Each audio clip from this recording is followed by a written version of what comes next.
So very good morning. आज अपन इस video में बात करने वाले हैं म्यूटेशन के बारे में एंड इसके कितने टाइप्स होते हैं, कौन कौन से टाइप है उनको डिस्कस करेंगे। आप सबको पता है जेनेटिक्स की अपने कंप्लीट सीरीज चल रही है बीएससी सेमेस्टर स्टूडेंट्स के लिए।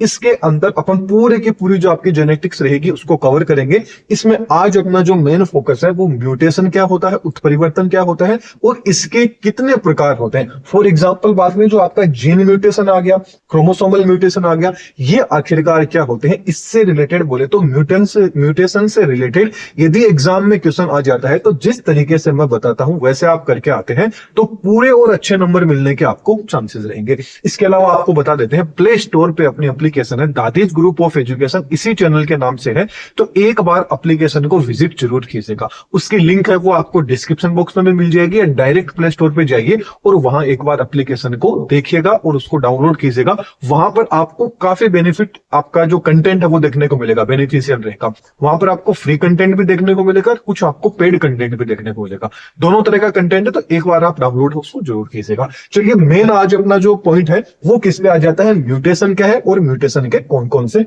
टाइप्स होते हैं। तो चलिए सबसे पहले म्यूटेशन को अपन स्टार्ट कर लेते हैं। म्यूटेशन की बात करें तो म्यूटेशन की डेफिनेशन पता होनी चाहिए कि इसकी परिभाषा क्या होता है, इसका इंट्रोडक्शन क्या होता है। म्यूटेशन क्या होता है, आपका सडनली मतलब मान लीजिए शरीर में अचानक कोई ऐसा परिवर्तन आ गया जो क्या हो सकता है, देखिए या तो अचानक आ गया, अचानक भी हो सकता है। इसके अलावा ये परमानेंट भी हो सकता है कि मतलब परमानेंट आपके अंदर म्यूटेशन रहेगा ही, और इसके अलावा ये हेरिटेड भी हो सकता है, बोले तो एक पीढ़ी से दूसरी पीढ़ी में भी स्थानांतरित हो सकता है। इस तरह का जो म्यूटेशन है वो मतलब इस तरह का जो चेंजिंग है पूरा का पूरा, जो चाहे फिर आपका जेनेटिक मटेरियल चाहे डीएनए हो या चाहे फिर आरएनए हो, उसके अंदर यदि चेंज आ जाता है किसी भी तरह का तो उसको अपन क्या बोलते हैं, म्यूटेशन बोलते हैं। सबसे इजी से इजी डेफिनेशन की बात करें, लैंग्वेज में बात करें तो अचानक आने वाले जो परिवर्तन होते हैं शरीर के अंदर, जो चेंजेस होते हैं उनको ही क्या बोला जाता है, म्यूटेशन बोला जाता है। मतलब अचानक आने वाले परिवर्तन को ही क्या बोला जाता है, म्यूटेशन बोला जाता है। अब ये म्यूटेशन क्या है, सडनली भी हो सकता है, सडन के साथ में परमानेंट भी हो सकता है और हेरिटेबल चेंज भी हो सकता है। जो आपका जेनेटिक मटेरियल होता है, कौन सा, डीएनए एंड आरएनए, किसी भी ऑर्गेनिज्म के अंदर ये म्यूटेशन है वो आपको देखने को मिल सकता है। इसके अलावा ये जो आपका म्यूटेशन है ये क्या करता है, जेनेटिक जो वेरिएशन होता है उसको लीड करता है। जो जेनेटिक वेरिएशन आती है ना, जो जीन्स में जो वेरिएशन आता है उसके लिए भी काफी इंपॉर्टेंट रहता है। इसके अलावा जो इवोल्यूशन की जो प्रोसेस होती है उसके लिए जो रॉ मटेरियल होता है ना, देखिए कोई भी चीज होता है, जैसे फॉर एग्जांपल लेते हैं गाड़ी में पेट्रोल डलता है तो पेट्रोल का सबसे पहले रॉ मटेरियल क्या होता है, जो कच्चा तेल होता है वही तो होता है। ठीक ऐसे ही जो आपका म्यूटेशन है, म्यूटेशन क्या है, आपके जो इवोल्यूशन होता है उस इवोल्यूशन का क्या होता है, एक रॉ मटेरियल होता है। मतलब म्यूटेशन से ही आगे क्या होता है, नई स्पीसीज होती है, नई प्रजाति है, उसका क्या होता है, इवोल्यूशन होता है। तो बोले जेनेटिक वेरिएशन एंड आपके इवोल्यूशन के अंदर म्यूटेशन की काफी इंपॉर्टेंट भूमिका रहती है, काफी इंपॉर्टेंट रोल रहता है। इसके अलावा जो आपका म्यूटेशन है ये अपने आप भी हो सकता है या किसी कोई केमिकल रीजन हो सकता है, कोई फिजिकल रीजन हो सकता है, कोई बायोकेमिकल रीजन हो सकता है, किसी भी तरीके से है ये म्यूटेशन आपका हो सकता है। अब इसके अलावा आपको यह भी पता होना चाहिए कि जो म्यूटेशन है इसको सबसे पहले किसने डिस्क्राइब किया था, बोले तो सबसे पहले इसको किसने ये टर्म दी थी म्यूटेशन, किसने इसको एक्सप्लेन किया था, तो जो आपके ह्यूगो डी व्रीज है, इन्होंने 1901 के अंदर जो इवनिंग प्रिमरोज जो प्लांट है उसके अंदर सबसे पहले जो म्यूटेशन की जो प्रोसेस है इसकी सबसे पहले स्टडी की थी, उसके अंदर इन्होंने सबसे पहले देखा था। तो इंपॉर्टेंट क्वेश्चन है, या पूछ लिया जाए कि म्यूटेशन सबसे पहले किसने बताया था इसके बारे में, तो जो आपके ह्यूगो डी व्रीज है इन्होंने इसके बारे में एक्सप्लेन किया था। इसके अलावा एक नंबर में आपको थोड़ा सा पता होना चाहिए कि जो म्यूटेशन है इसकी यूनिट को म्यूटोन बोला जाता है। क्या बोला जाता है, म्यूटोन बोला जाता है। ये अपन इसका थोड़ा सा बेसिक देख लिया, थोड़ा सा और देख लेते हैं कि भाई जो आपकी म्यूटेशन है इसके क्या क्या कैरेक्टरिस्टिक्स हो सकते हैं, क्या क्या इसकी विशेषताएं हो सकती है, म्यूटेशन की क्या क्या चीज अपन को देखने को मिलेगी। तो म्यूटेशन क्या होता है, आपका जेनेटिक मटेरियल के अंदर अचानक जो चेंज आ गया, मतलब जेनेटिक म्यूटेशन के कारण क्या हो सकता है, जेनेटिक मटेरियल में अचानक किसी जेनेटिक मटेरियल का मतलब किससे हो गया, डीएनए एंड आरएनए से हो गया, उसके अंदर अचानक चेंज आ सकता है। इसके अलावा आपका हेरिटेबल भी हो सकता है, जो म्यूटेशन है ये हेरिटेबल भी हो सकता है, बोले तो एक पीढ़ी से दूसरी पीढ़ी में, एक जनरेशन से नेक्स्ट जनरेशन, दूसरी जनरेशन में भी पास आउट हो सकता है, मूव ऑन हो सकता है। इसके अलावा जो आपका म्यूटेशन है ये कभी कभी तो बेनिफिट भी आपको दे सकता है, कभी कभी आपके लिए हार्मफुल भी हो सकता है, और कभी कभी न तो आपके लिए बेनिफिशियल रहेगा नहीं आपके लिए हार्मफुल रहेगा, बोले तो न्यूट्रल भी हो सकता है। इसके अलावा जो आपका म्यूटेशन है ये क्या होता है, नेचुरल जो सिलेक्शन रहता है, जो प्राकृतिक वर्ण है, उसके लिए भी ये एक तरह का रॉ मटेरियल, बोले तो इवोल्यूशन के लिए एक तरह का रॉ मटेरियल होता है जो आपका म्यूटेशन होता है। इसके अलावा बात करें तो जो आपका म्यूटेशन होता है ये जो आपके सोमेटिक सेल होगी एंड जो आपकी जर्म सेल होगी, इन दोनों के अंदर भी ये म्यूटेशन हो सकता है, somatic cell and germ cell, क्योंकि जर्म सेल्स के अंदर होएगा तभी तो क्या होगा, जो आपकी जर्म सेल रहेगी उन्हीं के अंदर म्यूटेशन होगा, तभी तो वो एक पीढ़ी से दूसरी पीढ़ी में जाएगा। और एक पीढ़ी से दूसरी पीढ़ी में यदि म्यूटेशन नहीं जा रहा है, इसका मतलब वो म्यूटेशन किस में हुआ है, सोमेटिक सेल में हुआ है, और यदि जर्म सेल के अंदर हो गया है, मतलब ये आपका म्यूटेशन है एक पीढ़ी से दूसरी पीढ़ी के अंदर जा सकता है। चलिए आगे देख लेते हैं कि म्यूटेशन होने के क्या क्या कारण हो सकते हैं, क्या क्या कॉजेज हो सकते हैं, कि आखिरकार क्यों होता है म्यूटेशन। तो म्यूटेशन एक तो क्या हो सकता है, खुद भी हो सकता है, स्पॉन्टेनियस भी हो सकता है, बोले तो अपने आप हो सकता है, स्वतः हो सकता है। एक क्या किया जा सकता है, म्यूटेशन को होने के लिए इसको इंड्यूस भी किया जा सकता है, प्रेरित भी इसको किया जा सकता है। खुद हो रहा है मतलब ये ऑटोमेटिक नेचुरली होएगा और इसके अंदर किसी भी एक्सटर्नल फैक्टर, बोले तो बाह्य कारक का यहाँ पर कोई भी रोल नहीं रहेगा। इस तरह का म्यूटेशन क्या कहलाता है, आपका स्वतः म्यूटेशन कहलाता है। फॉर एग्जांपल की यदि इसमें बात करें, मान लीजिए जो डीएनए की जो आपकी रेप्लिकेशन की प्रोसेस हो रही है, उस डीएनए रेप्लिकेशन के अंदर कोई ना कोई कमी रहेगी, कोई ना कोई एरर आ गया, जिसके कारण ऑटोमेटिक क्या हो सकता है, ये म्यूटेशन हो सकता है। इसके अलावा अपन प्रेरित म्यूटेशन की बात करें, इंड्यूस की बात करें, तो नाम से पता चल रहा है प्रेरित, मतलब यहां पर कोई ना कोई जो एक्सटर्नल फैक्टर रहेगा उसका क्या रहेगा, इंपॉर्टेंट रोल रहेगा। तो ये किसके द्वारा होता है, कौन किसके द्वारा होता है, जो एक्सटर्नल एजेंट रहते हैं, जो फैक्टर रहते हैं। फॉर एग्जांपल किसकी बात करें, म्यूटाजेंस।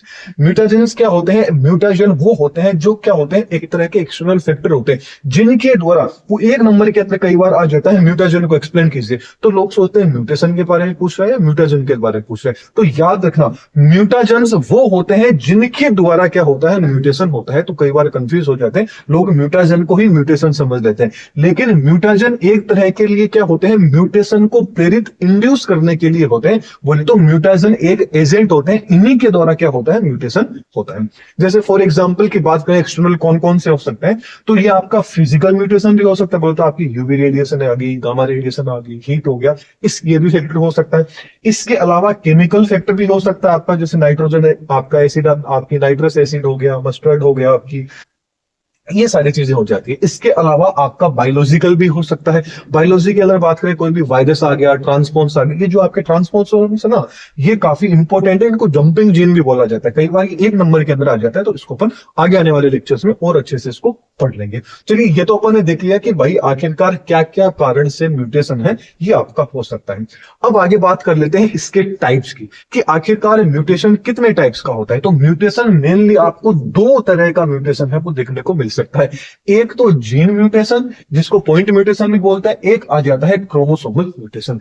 दोनों के नाम में ही इनका अर्थ छुपा हुआ है। जीन म्यूटेशन मतलब ये म्यूटेशन तो किसके अंदर होता है, जीन के अंदर होगा, और ये आपके किसमें होगा, तो क्रोमोसोम होगा, उसके अंदर ये म्यूटेशन होगा। चलिए दोनों को वन बाई वन अपन पढ़ने की कोशिश करते हैं। अब कई बार डायरेक्ट म्यूटेशन नहीं देखे, क्योंकि देखिए कंप्लीट म्यूटेशन पूछ लिया जाए तो आज अपन जो भी लेक्चर में पढ़ रहे हैं वो आपको करके आना है। इसके अलावा यदि जीन म्यूटेशन आपसे पूछ लिया जाए, तो जीन म्यूटेशन आप देखोगे कि सर जीन म्यूटेशन में तो थोड़ा सा आएगा, लेकिन आपको क्या है, एग्जामिनर का दिमाग आपको थोड़ा सा अपनी तरफ खींचना है। इसके लिए आप क्या करेंगे, हल्का सा म्यूटेशन के बारे में बता देना, फिर आपको जीन म्यूटेशन इसको एक्सप्लेन कर देना, या ओनली फॉर आपके एग्जाम में क्रोमोसोमल म्यूटेशन ही चाहिए तो भी आपको यह करना है कि हल्का सा म्यूटेशन क्या होता है, इसकी डेफिनेशन बता दी, इसके बारे में बता दिया, फिर क्रोमोसोमल जो आपका म्यूटेशन है इसको एक्सप्लेन करना है। इस तरीके से यदि आप करके आते हैं ना, तो एग्जाम में आपको अच्छे नंबर मिलते हैं। क्योंकि जैसे सपोज कीजिए, फॉर एग्जाम्पल बताता हूं, मान लीजिए जो आपका जीन म्यूटेशन है ये आपके एक पेज का ही है, लेकिन एग्जाम में आ गया ये 5 नंबर का। एग्जामिनर आपको वही देखेगा कि भाई आप कितना लिख के आ सकते हैं, कहां से स्टार्ट करेंगे। एग्जामिनर ने आपको ओनली जीन म्यूटेशन के बारे में पूछा है, लेकिन आपको ये नहीं सोचना है कि वो एग्जामिनर, आपको ये सोचना है कि आप उसको एक्सप्लेन कर रहे हैं, वो आपके लिए बच्चा है। तो आपको क्या करना है, स्टार्टिंग म्यूटेशन से बता देना है कि म्यूटेशन ये होता है, इतने टाइप्स होते हैं, उसमें से मेन फोकस अपना किस पे रहेगा, जीन म्यूटेशन। क्यों, क्योंकि आपने पूछा जीन म्यूटेशन के बारे में। ऐसे ही क्रोमोसोम पूछ लीजिए, है तो पूरा म्यूटेशन बता देंगे कि इसकी डेफिनेशन क्या होगी, थोड़ा सा एग्जांपल दे दिया और फिर क्रोमोसोम म्यूटेशन आपको एक्सप्लेन कर देना है। तो चलिए अपन इनको एक्सप्लेन करते हैं। सबसे पहले आ जाता है आपका जीन म्यूटेशन, या जिसको पॉइंट म्यूटेशन के नाम से भी जाना जाता है। तो इसको किस नाम से भी जाना जाता है? पॉइंट म्यूटेशन, बोले तो बिंदु उत्परिवर्तन के नाम से भी इसको जाना जाता है।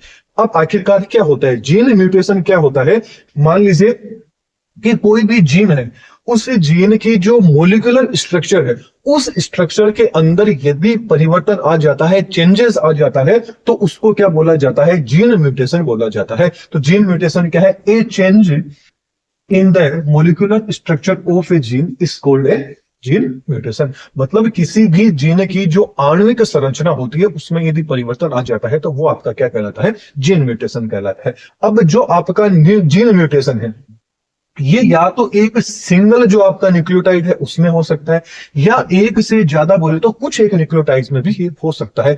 जैसे कि इस बेसिस के मतलब एक ही न्यूक्लियोटाइड में म्यूटेशन हुआ है, या एक से ज्यादा बोले तो दो न्यूक्लियोटाइड में म्यूटेशन हुआ है, इस बेसिस के ऊपर इसको कुछ टाइप्स के अंदर डिवाइड किया गया है। तो वो अपन देखते हैं कि जीन म्यूटेशन आखिरकार कितने टाइप्स के होते हैं। अब सबसे पहला इसमें टाइप आ जाता है फ्रेम शिफ्ट म्यूटेशन। अब वेरी वेरी इंपॉर्टेंट पॉइंट है, ये क्वेश्चन अलग से भी आपको एग्जाम में 2-3 नंबर के जो आते हैं ना आपके शॉर्ट नोट वाले, उसके अंदर ये आ सकता है। तो याद रखिएगा ये वेरी वेरी इंपॉर्टेंट है, अल्ट्रा इंपॉर्टेंट है। इसको आप 4 स्टार 3 स्टार दे लीजिएगा। इसको आपको अच्छे से पढ़ना है कि फ्रेम शिफ्ट म्यूटेशन आखिरकार क्या होता है। नाम से ही पता चल रहा है फ्रेम शिफ्ट। मान लीजिए ये कोई फ्रेम है, इस फ्रेम को उठा के मैंने थोड़ा सा इसकी पोजीशन थी, इसकी पोजीशन थोड़ी सी अलग कर दी, तो ये आपका क्या आ गया? Frame shift. पहले यहां थी, अब इसको मैंने क्या कर दिया? थोड़ा सा यहां पे सरका दिया, यहां से इसको यहां लेके आ गया, मतलब थोड़ा सा चेंज आ गया। इसी को क्या बोलते हैं? फ्रेम शिफ्ट म्यूटेशन बोलते हैं। देखने में तो अच्छा लग रहा है, लेकिन इसको समझने की कोशिश करते हैं। क्या इस म्यूटेशन के अंदर क्या होता है कि एक न्यूक्लियोटाइड, मतलब कोई भी एक न्यूक्लियोटाइड रहेगा, वो एक न्यूक्लियोटाइड या तो एक न्यूक्लियोटाइड की कमी हो जाएगी, या फिर एक न्यूक्लियोटाइड का क्या हो जाएगा? एडिशन हो जाएगा। इसी को क्या बोला जाता है? फ्रेम शिफ्ट म्यूटेशन बोला जाता है। फॉर एग्जांपल यदि समझाने की कोशिश करूं तो मान लीजिए ये कोई आपकी फ्रेम है, ये फ्रेम या तो थोड़ी सी इस साइड में सरक जाएगी, या ये फ्रेम थोड़ी सी इस साइड में चलेगी। मतलब या तो इस साइड में चलेगी या इस साइड में चलेगी। तो इसको तो आप नेगेटिव साइड बोल सकते हैं, इसको आप पॉजिटिव साइड बोल सकते हैं। मतलब या तो थोड़ी सी फ्रेम इधर सरेगी या थोड़ी सी इधर सरेगी। ठीक ऐसे ही न्यूक्लियोटाइड में या तो कोई एक न्यूक्लियोटाइड है ये कम हो गया है, या एक न्यूक्लियोटाइड का क्या हो गया है? एडिशन हो गया है। इस तरह का जो म्यूटेशन है वो आपका क्या कहलाता है? फ्रेम शिफ्ट म्यूटेशन कहलाता है। सबसे इजी लैंग्वेज में मैंने आपको समझाते हैं। अब चलिए इसको देखते हैं। इसके अंदर 2 पॉइंट आ जाते हैं कि क्योंकि मैंने अभी आपको क्या बताया, या तो यहां पर क्या होगा? किसी चीज की हानि होगी या किसी चीज का लाभ होगा। बोले तो या तो कोई जो न्यूक्लियोटाइड है वो आपका क्या हो जाएगा? कम हो जाएगा, या वो क्या हो जाएगा? अधिक हो जाएगा। इस बेसिस के ऊपर क्या है, तो मतलब इन दोनों को ही ले लेते हैं। सबसे पहले तो क्या आ गया? डिलीटेशन आ गया, मतलब विलोपन आ गया, मतलब एक क्या हो गया? कम आ गया। दूसरा क्या आ गया? आपका एडिशन। मतलब नाम से पता चल रहा है इसके अंदर तो एक न्यूक्लियोटाइड क्या हो जाएगा? डिलीट हो जाएगा, बोले तो हट जाएगा, और इसमें एक न्यूक्लियोटाइड का क्या हो जाएगा? एडिशन हो जाएगा, बोले तो जुड़ जाएगा। मतलब यहां पर तो एक न्यूक्लियोटाइड है ये कम हो जाएगा, और यहां पर एक न्यूक्लियोटाइड आपका क्या हो जाएगा? जुड़ जाएगा। तो देखते हैं दोनों में क्या होता है। सेम वही है डिलीटेशन, इसके अंदर एक न्यूक्लियोटाइड क्या हो जाएगा? आपका जुड़ जाएगा। एक या एक से ज्यादा भी हो सकते हैं। जैसे फॉर एग्जांपल अपन समझने की कोशिश करते हैं कि अपन ने न्यूक्लियोटाइड की ये सीक्वेंस ले ली, C80 C80 C80 C80 C80 C80, ये अपन ने क्या ले ली? सीक्वेंस ले ली। इसका कंप्लीट नाम है हिस्टिडीन। मतलब ये एक हिस्टिडीन हो गया, 2 हिस्टिडीन, 3 4 5 6 आपने क्या ले लिया? हिस्टिडीन आपने ले लिया। मतलब ये आपके न्यूक्लियोटाइड की सीक्वेंस है जहां पे C80 C80 C80 चल रहा है। ये इसलिए लिए, यहाँ पे कुछ भी आप ले सकते हैं, बस आपको अच्छे से समझ में आ जाए इसलिए मैंने आपको ये यहाँ पर रीड कर दिया। अब अपन करते हैं कि यहाँ पे क्या हो रहा है। अब यहाँ पर क्या हो गया? मान लीजिए कोई भी रीजन हो गया, कोई भी केमिकल फैक्टर मान लीजिए, या कोई आप बायोलॉजिकल फैक्टर मान लीजिए, फिजिकल फैक्टर मान लीजिए, किसी भी रीजन से ये वाला जो ए था, ये ए क्या हो गया? यहां से आउट हो गया। क्या हो गया? ये वाला ए यहां से बाहर निकल गया। क्या निकल गया? ये यहां से कमी होगी, मतलब बाहर निकल गया किसी भी रीजन से। अब ये बाहर निकल गया तो मतलब सीधी सी बात है कि जो आपके न्यूक्लियोटाइड होते हैं ये 3 पेयर के अंदर आपके प्रेजेंट रहते हैं। तीन पेयर के अंदर तो ये रहेंगे ही रहेंगे, मतलब एक एक इनका पेयर होता है, तीन तीन का क्या होता है, इनका जोड़ा होता है। अब यहां से एक जोड़ा कम हो गया तो ये सारे के सारे क्या हो जाएंगे, इधर से रख जाएंगे। तो ये दो तो आपके क्या है, ऐसे के ऐसे यहाँ पे रह गए, तो ये तो आपके हिस्टीडीन ऐसे के ऐसे रह गए।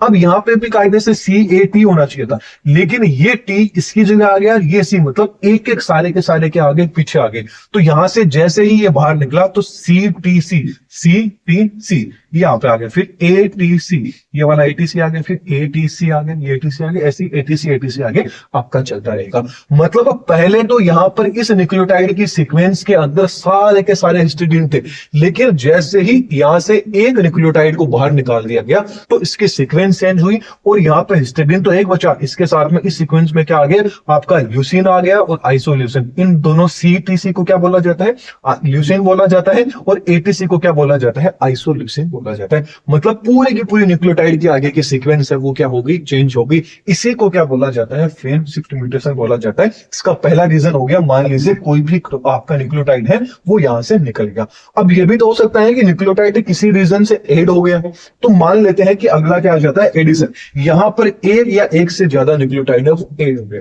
वापिस से यही अपन एग्जांपल लेते हैं CAT वाला, ताकि अच्छे से समझ में आ गए। मान लीजिए इस सीक्वेंस के बीच में यहां पर जो आपका A है, ये कोई भी A था, ये यहां A आके क्या हो गया, आपका ऐड हो गया। मतलब A यहां पे आके क्या हो गया, ऐड हो गया। चलिए फिर से लिख देते हैं, A था, ये A यहां पे ऐड हो गया, तो ये वापस से CAT, तो ये CAT, ये तो आपके सारे ऐसे कैसे रह गए। तो ये तो आपका हिस्टीडीन वाला ऐसा का ऐसा रह गया। लेकिन अब यहाँ पे जैसे ही A आया तो ACA, ये देखिए ACA, फिर TCA, फिर TCA, ये आगे वापिस ऐसे सीक्वेंस है, ये आपके आगे ऐसे चलती रहेगी। मतलब यहाँ पर पूरी की पूरी सीक्वेंस क्या थी, न्यूक्लियोटाइड की, हिस्टीडीन की थी। लेकिन यहाँ पर जैसे ही आ गया हिस्टीडीन से आपका क्या आ गया, थ्रियोनिन आ गया। ये जो आपका है ना ACA, इसको थ्रियोनिन बोला जाता है, और इसको आपका TC है, इसको आपको सेरीन बोला जाता है। तो मतलब पहले यहाँ पे जो सीक्वेंस थी, जो डिलीटेशन था, इसके अंदर हिस्टीडीन वाले सीक्वेंस के अंदर ये चेंजिंग आ गया, और वापस जब एडिशन हुआ तब भी इसके अंदर ये वाला चेंजिंग आ गया। इसी चेंजिंग को क्या बोला जाता है, फ्रेम शिफ्ट म्यूटेशन इसको बोला जाता है। मतलब पहले जो फ्रेम थी, इस फ्रेम के अंदर से एक चीज निकाल दी तो फ्रेम के अंदर क्या आ गया, चेंज हो गया। ठीक ऐसे यहाँ पे ये वाली फ्रेम थी, इसमें कोई चीज ऐड कर दी तो क्या आ गया, फ्रेम के अंदर चेंज आ गया। इसीलिए इसका नाम क्या दे दिया, फ्रेम शिफ्ट म्यूटेशन। फ्रेम का मतलब यहाँ पे क्या रहेंगे, तीन के पेयर में रहेंगे। कोई भी चीज रहेगी वो तीन के पेयर में रहेगी, चाहे जैसे ACT आप कैसे ले लीजिए, CAT ले लीजिए, मतलब तीन तीन का यहाँ पर जोड़ा है वो रहेगा। ये आपका क्या हो जाता है, फ्रेम शिफ्ट म्यूटेशन हो जाता है। आगे बात कर लेते हैं नेक्स्ट इसी में, कि मान लीजिए सब्स्टिट्यूशन, दूसरा कौन सा आ जाता है, पहला था फ्रेम शिफ्ट म्यूटेशन, दूसरा आ जाता है सब्स्टिट्यूशन। सब्स्टिट्यूशन के अंदर क्या हो जाता है कि मान लीजिए कोई भी एक आपका क्षार था, कोई भी आपका एक बेस था। बेस आपके कौन कौन से होते हैं, प्यूरिन एंड पिरिमिडिन होते हैं। उनके अंदर से मान लीजिए कि एक जो आपका बेस रहेगा वो दूसरे बेस के द्वारा क्या हो जाता है, रिप्लेस हो जाता है। उसको क्या बोला जाता है, सब्स्टिट्यूशन। बोले तो प्रतिस्थापन, नाम से ही पता चल रहा है, प्रतिस्थापन या सब्स्टिट्यूशन, मतलब एक की जगह दूसरे के द्वारा क्या कर दिया जाएगा, रिप्लेस कर दिया जाएगा। तो चलिए इसके अंदर पढ़ने की कोशिश करते हैं। सबसे पहले आ जाता है ट्रांजिशन, बोले तो संक्रमण। इस संक्रमण इसके अंदर क्या हो जाता है कि वही चीज है कि कोई भी बेस क्या होते हैं, आपके जो डीएनए की सीक्वेंस रहती है, जब अपन मोलिकुलर बायोलॉजी पढ़ेंगे तब आपको और अच्छे से समझ में आ जाएगा। प्यूरिन एंड पिरिमिडिन होते हैं। जो आपका संक्रमण रहेगा, ट्रांजिशन रहेगा, इसके अंदर क्या होगा, एक प्यूरिन रहेगा वो दूसरे प्यूरिन के द्वारा ही क्या होगा, रिप्लेस होगा। क्योंकि यहाँ पे क्या है कि एक बेस रहेगा वो दूसरे बेस के द्वारा हो जाएगा। अब ये नहीं लिखा हुआ है कि प्यूरिन पिरिमिडिन के साथ में होगा, ये कोई भी कंडीशन हो सकती है। तो पहली कंडीशन अपन ले लेते हैं किसके अंदर, ट्रांसलेशन के अंदर, कि मान लीजिए प्यूरिन का प्यूरिन के द्वारा ही ट्रांसफर मतलब स्थानांतरण हुआ है, बोले तो आपका सब्स्टिट्यूशन हुआ है, बोले तो प्रतिस्थापन हुआ है। या पिरिमिडिन का पिरिमिडिन के द्वारा ही क्या हुआ, चेंज हुआ है। पहली कंडीशन तो ये हो सकती है, लेकिन दूसरी कंडीशन ये भी तो हो सकती है कि प्यूरिन पिरिमिडिन के द्वारा हो गया, पिरिमिडिन प्यूरिन के द्वारा हो गया। तो नेक्स्ट वाली वही आ जाती है ट्रांसवर्जन, बोले तो जस्ट इसका क्या आ जाता है, उल्टा आ जाएगा। तो चलिए सबसे पहले ट्रांसलेशन के अंदर पढ़ते हैं कि देखिए प्यूरिन आपका कौन कौन सा है, आपको याद होना चाहिए। प्यूरिन में कौन आता है, एडेनिन एंड जो आपका ग्वानोसिन है ये प्यूरिन के अंदर आ जाता है। पिरिमिडिन में कौन आ जाता है, साइटोसिन एंड आपका थाइमिन आ जाता है। अब अपन एक सीक्वेंस ले लेते हैं। ये सीक्वेंस तो आपके प्यूरिन की सीक्वेंस है, ये मान लीजिए आपके पिरिमिडिन की सीक्वेंस है। मतलब ये तो न्यूक्लियोटाइड की सीक्वेंस है, अपन एग्जांपल समझेंगे कि इसमें प्यूरिन को स्थानांतरित करेंगे, इसमें पिरिमिडिन को करेंगे। ओके, ये मान लीजिए आपकी न्यूक्लियोटाइड की सीक्वेंस थी, इसके अंदर अपन को क्या करना है, एक प्यूरिन को दूसरे प्यूरिन के द्वारा अपन को क्या करना है, ट्रांसलेशन करना है, मतलब उसको रिप्लेस करना है। तो यहां पर देखिए, ये जो आपका देख रहे हैं यहां पे आप, जो आपका जी है, ये जी कौन सा किसके अंदर आ जाता है, आपके प्यूरिन के अंदर आ जाता है। मतलब इस जी को इस ए के द्वारा क्या कर देंगे, रिप्लेस कर देंगे। तो यहां पर ये जो जी था, इसको इस ए के द्वारा यहां पे क्या कर दिया, रिप्लेस कर दिया। मतलब एक प्यूरिन ने दूसरे प्यूरिन को क्या कर दिया, आपका हटा दिया, रिप्लेस कर दिया। मान लीजिए ये दूसरी न्यूक्लियोटाइड की सीक्वेंस थी, इसके अंदर अपन को पिरिमिडिन से करना है। तो यहां पर आप पिरिमिडिन ले लीजिए, ये आपका जो सी है, ये जो आपका सी है, ये सी किसके अंदर आता है, साइटोसिन पिरिमिडिन के अंदर आ जाता है। ठीक ऐसे ही साइट पिरिमिडिन में और कौन सा आ जाता है, थाइमिन। मतलब इस सी की जगह क्या लिख देंगे अपन, टी लिख देंगे, बोले तो थाइमिन लिख देंगे। मतलब यहां पर एक पिरिमिडिन ने दूसरे पिरिमिडिन को क्या कर दिया, ट्रांसफर कर दिया, बोले तो इसकी जगह ले ली। तो ये आपका क्या होता है, ट्रांसलेशन होता है। ठीक ऐसे ही बात करें ट्रांसवर्जन की, ट्रांसवर्जन की बात करें तो इसमें क्या होगा, एक प्यूरिन होगा वो दूसरे पिरिमिडिन को कर देगा, और दूसरा पिरिमिडिन होगा ये दूसरे प्यूरिन को क्या कर देगा, एक जगह से दूसरी जगह स्थानांतरित कर देंगे। बोले तो इसके द्वारा ये रिप्लेस हो जाएगा, इसके द्वारा ये रिप्लेस हो जाएगा। चलिए वापस से वही एग्जांपल ले लेते हैं। ये कोई न्यूक्लियोटाइड सीक्वेंस है जो अपन प्यूरिन के ले लेते हैं, ये वाले सीक्वेंस अपन किसके ले लेते हैं, पिरिमिडिन के ले लेते हैं। तो यहां पे अपन क्या करते हैं, ये जो आपका एडेनिन है, ये यहाँ पे क्या है आपका एडेनिन, इस एडेनिन को अपन क्या करते हैं, ये आपका प्यूरिन है, इसको पिरिमिडिन के द्वारा करते हैं। तो एडेनिन की जगह पे क्या आता है, हमेशा थाइमिन। आपने जब मॉलिक्यूलर बायोलॉजी पढ़ी होगी तो एडेनिन हमेशा थाइमिन के साथ में बॉन्ड बनाता है, एंड साइटोसिन हमेशा ग्वानोसिन के द्वारा क्या होता है, रिप्लेस होता है। तो यहां पर जो एडेनिन होगा ये किसके द्वारा रिप्लेस हो जाएगा, दूसरे पिरिमिडिन के द्वारा, बोले तो थाइमिन के द्वारा हो जाएगा। और जो आपका यहां पर यहां पर आपका जो दूसरा रहेगा, दूसरा जो पिरिमिडिन रहेगा, ये दूसरा पिरिमिडिन क्या रहेगा, ग्वानोसिन रहेगा। ये आपका किसके द्वारा, जो साइटोसिन रहेगा उसके द्वारा क्या हो जाएगा, आपका रिप्लेस हो जाएगा। तो ये चीज क्या है, आपको पता होनी चाहिए। तो यहाँ पे क्या हो जाएगा, जो आपका ग्वानोसिन था ये आपका क्या है, पिरिमिडिन है, और आपका साइटोसिन क्या है, आपका ये जो आपका ग्वानोसिन है ये आपका प्यूरिन है, और ये साइटोसिन है ये आपका क्या है, पिरिमिडिन है। मतलब यहां पर क्या आ गया, एक पिरिमिडिन ने एक प्यूरिन का स्थानांतरण कर दिया, ऊपर वाले में एक प्यूरिन ने एक पिरिमिडिन का स्थानांतरण कर दिया। ये आपका क्या होता है, सब्स्टिट्यूशन कहलाता है। चलिए आगे बढ़ते हैं।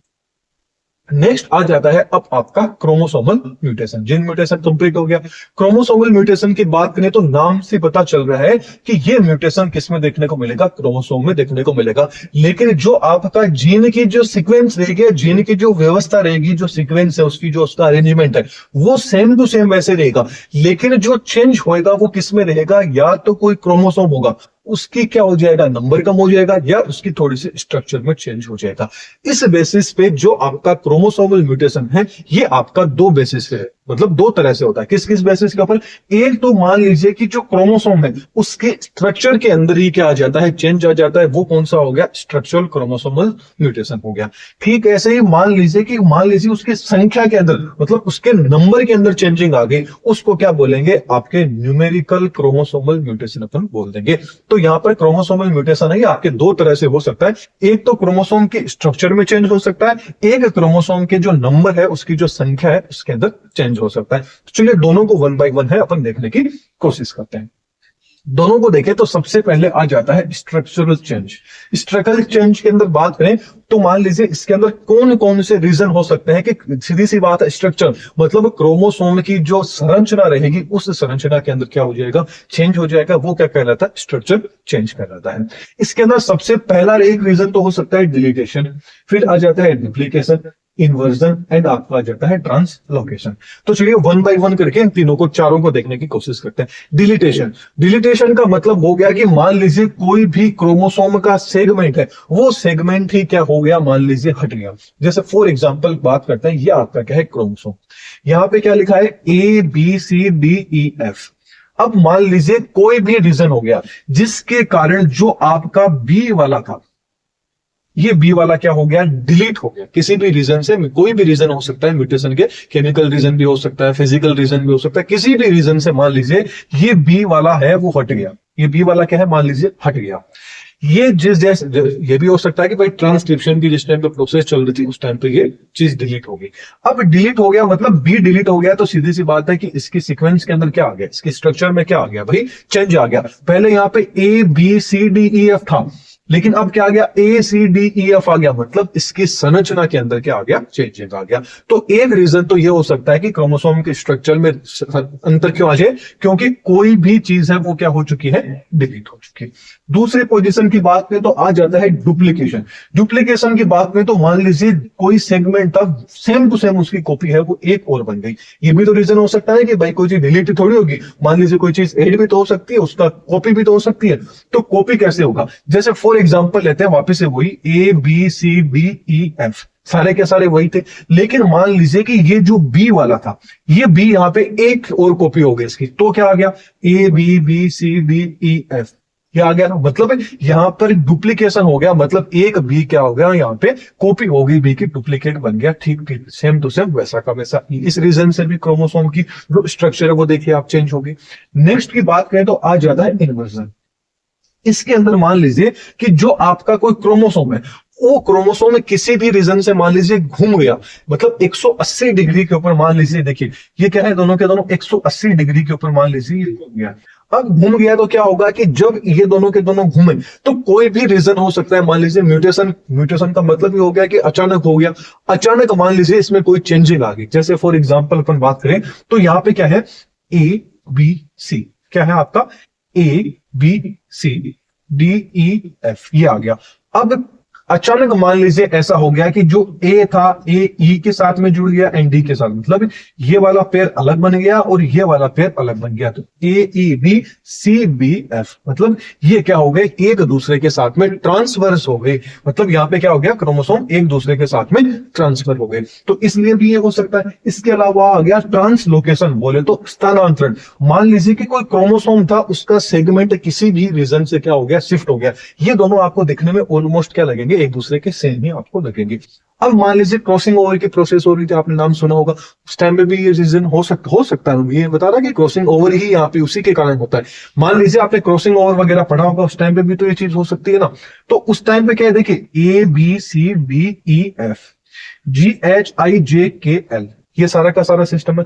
लेकिन यहां पर क्या हो गया कि जिस टाइम पे ये दोनों के दोनों ऐसे पढ़े तो वहां पे क्या हो गया, जो आपका जे के एल था, ये वाला तो इसके साथ में ऐड हो गया और ये वाला इसके साथ में ऐड हो गया, मतलब जी H I D E F, ये क्या हो गया, इसके साथ में हो गया और ये वाला इसके साथ में कन्वर्ट हो गया। ये रीजन भी के कारण भी क्रोमोसोम की जो संरचना है उसमें चेंज हो सकता है। कैसे आप कहोगे ऐसे कैसे चेंज होगी, आप खुद देखिए। यहाँ पे ये वाले सीक्वेंस देखिए, इसमें चेंज आ गया, ये वाले देखिए इसमें भी चेंज आ गया, ये देखिए इसमें चेंज आ गया, ये देखिए इसके अंदर चेंज आ गया। मतलब यहाँ पर ओनली फॉर जो क्रोमोसोम रहेंगे उनकी संरचना के अंदर ही क्या होता है, चेंज होता है। इसीलिए इसको क्या बोला जाता है, स्ट्रक्चरल क्रोमोसोमल म्यूटेशन बोला जाता है। चलिए अगले म्यूटेशन की बात करें तो आ जाता है न्यूमेरिकल चेंजिंग, मतलब बोले तो संख्या के आधार पर। ये भी तो हो सकता है ना कि एक पूरी की पूरी संख्या ही क्या होगी, क्रोमोसोम की चेंज होगी। इसके अंदर सबसे पहले अपन देखने की कोशिश करते हैं एन्यूप्लॉइडी। एन्यूप्लॉइडी की बात करें तो इसके अंदर क्या होगा, जो आपके क्रोमोसोम रहेंगे उस मतलब जो आपका क्रोमोसोम रहेगा उसका जो नंबर, बोले तो या तो एक क्रोमोसोम है वो खुद सिंगल एक क्रोमोसोम या तो क्या हो जाएगा आपका जुड़ जाएगा, एक्स्ट्रा हो जाएगा, या एक आपका क्रोमोसोम क्या हो जाएगा, ऐड हो जाएगा। मतलब इसके अंदर क्या होगा, या तो एक क्रोमोसोम ऐड हो जाएगा एक्स्ट्रा, या एक एक्स्ट्रा जो आपका एक्स्ट्रा नहीं मतलब एक जो क्रोमोसोम होगा वो क्या हो जाएगा, आपका कम हो जाएगा। इस तरह का जो म्यूटेशन है वो क्या कहलाता है, एन्यूप्लॉइडी के अंदर आ जाता है। मतलब यहाँ पर लॉस एंड जो गेन होगा एक या एक से ज्यादा क्रोमोसोम का, लेकिन ऐसा नहीं है कि पूरा का पूरा जो एक क्रोमोसोम का सेट रहेगा वो सेट ही हो, क्योंकि क्रोमोसोम आप सबको पता है सेट के अंदर रहते हैं, तभी तो नंबर के अंदर तो 46 होते हैं, लेकिन वैसे कितने होते हैं आपके 23 क्रोमोसोम के सेट, मतलब सेट में कितने हो गए आपके 23 क्रोमोसोम हो गए।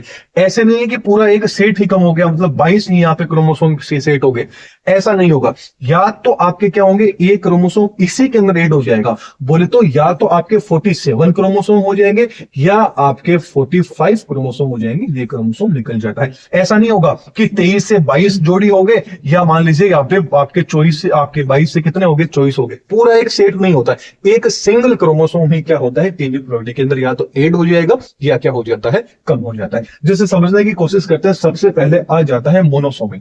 मोनोसोमी को क्या बोला जाता है? यदि एक क्रोमोसोम क्या हो जाता है, कम हो जाता है। नंबर की यहाँ पे बात चल रही है कि एक यहाँ पे क्रोमोसोम कम हो गया, मतलब एक वन क्रोमोसोम क्या हो गया, मिसिंग हो गया। अब एक क्रोमोसोम कम हो जाता है तो उसके कारण क्या हो जाता है, जो टर्नर सिंड्रोम है वो आपको देखने को मिलेगा। अब ये जितने भी सिंड्रोम है, ये सिंड्रोम काफी सारे के सारे इंपॉर्टेंट है, तो आगे आने वाले वीडियोस में, लेक्चर्स में अपन जितने भी आपके इंपॉर्टेंट जो सिलेबस में जो आपके सिंड्रोम है, उन सारे सिंड्रोम को अपन आगे पढ़ेंगे।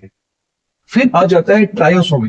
ट्रायोसोमी की बात में, ट्रायो का मतलब, ट्रायोसोमी मतलब यहां पर क्या होगा, एक क्रोमोसोम क्या हो गया, ऐड हो गया। नंबर की बात कर रहा हूं मैं, पेयर की बात नहीं कर रहा हूं, सेट की बात नहीं कर रहा हूं। तो एक नंबर बोले तो एक्स्ट्रा एक क्रोमोसोम यहां पर क्या हो जाता है, ऐड हो जाता है। अब यदि क्रोमोसोम कम हो गया तो भी सिंड्रोम हो जाएगा, यदि क्रोमोसोम एक्स्ट्रा ऐड हो गया तो भी सिंड्रोम हो जाएगा। कम हो गया तब तो टर्नर सिंड्रोम हो जाएगा, क्रोमोसोम की संख्या बढ़ गई तो कौन सा आ गया, डाउन सिंड्रोम आ गया, क्लाइनफेल्टर सिंड्रोम आ गया। ये सारे सिंड्रोम हो सकते हैं। तो ये तो अपन देख ली एनिप्लॉइडी। आगे अपन बात कर लेते हैं यूप्लॉइडी या पॉलीप्लॉइडी। जो आपका यूप्लॉइडी है एंड पॉलीप्लॉइडी है, ये ज्यादातर आपको जो प्लांट्स होते हैं ना, उनके अंदर आपको ये देखने को मिलता है। बहुत रेयरली से रेयरली चांस होता है कि जो आपका यूप्लॉइडी है, मतलब पूरा का पूरा एक सेट ही आउट हो गया। ये बहुत ही रेयर, क्योंकि देखिए एनिप्लॉइडी के अंदर तो एक सिंगल जो क्रोमोसोम रहेगा, नंबर की बात कर रहा हूं, सिंगल नंबर के अंदर एक क्रोमोसोम क्या हो जाएगा, हट जाएगा। लेकिन जो यूप्लॉइडी या पॉलीप्लॉइडी रहेगा, इसके अंदर पूरा का पूरा क्या हो जाएगा, एक सेट बाहर निकल जाएगा। मतलब दो से ज्यादा क्या हो जाएंगे, यहां पर क्रोमोसोम रहेंगे, वो बाहर आ जाएंगे। बोले तो जो क्रोमोसोम का एक पूरा का पूरा सेट रहेगा, जैसे टोटल आपके कितने हैं, 23 सेट के अंदर क्रोमोसोम है, तो नंबर में नया होकर क्या हो जाएगा, एक पूरा का पूरा सेट या तो ज्यादा हो जाएगा, कम हो जाएगा, या पूरा का पूरा एक सेट क्या हो जाएगा, आपका ज्यादा हो जाएगा। इसको क्या बोला जाता है, यूप्लॉइडी या आपका पॉलीप्लॉइडी बोला जाता है। अब क्या होता है, जो आपका मान लीजिए एक सेट पूरा का पूरा ऐड हो गया, तब तो उसको अपन क्या बोलते हैं, ट्राइपॉलिडी बोलते हैं। एक से ज्यादा सेट ऐड हो गए तो क्या बोला जाता है, आपका टेट्राप्लॉइडी बोला जाता है। ये जो कंडीशन है, ये कंडीशन आपको एनिमल्स के अंदर बहुत रेयरली देखने को मिलती है। ज्यादातर ये आपको किसमें देखने को मिलता है, प्लांट्स के अंदर ही ये आपको देखने को मिलता है। तो ये हो जाता है आपका म्यूटेशन कंप्लीट। तो वीडियो पसंद आई है तो वीडियो को लाइक जरूर कीजिएगा। कोई भी डाउट है तो आप मेरे को कमेंट सेक्शन में पूछ सकते हैं। इसके अलावा चैनल पे नए तो चैनल को सब्सक्राइब कर दीजिएगा। ज्यादा से ज्यादा लोगों को वीडियो शेयर कीजिएगा, क्योंकि बीएससी सेमेस्टर से रिलेटेड हर तरह का कंटेंट यहाँ देखने को मिलेगा। इसके अलावा एक बार प्ले स्टोर पर जाइएगा, एप्लीकेशन को डाउनलोड जरूर कीजिएगा। वहां पर आपको काफी बेनिफिशियल कंटेंट देखने को मिलेगा, पेड वर्जन भी देखने को मिलेगा एंड फ्री के अंदर भी कुछ चीजें आपको देखने को मिलेगी। तो चलिए, चैनल पे नए हैं तो चैनल को सब्सक्राइब कर दीजिएगा। Thank you.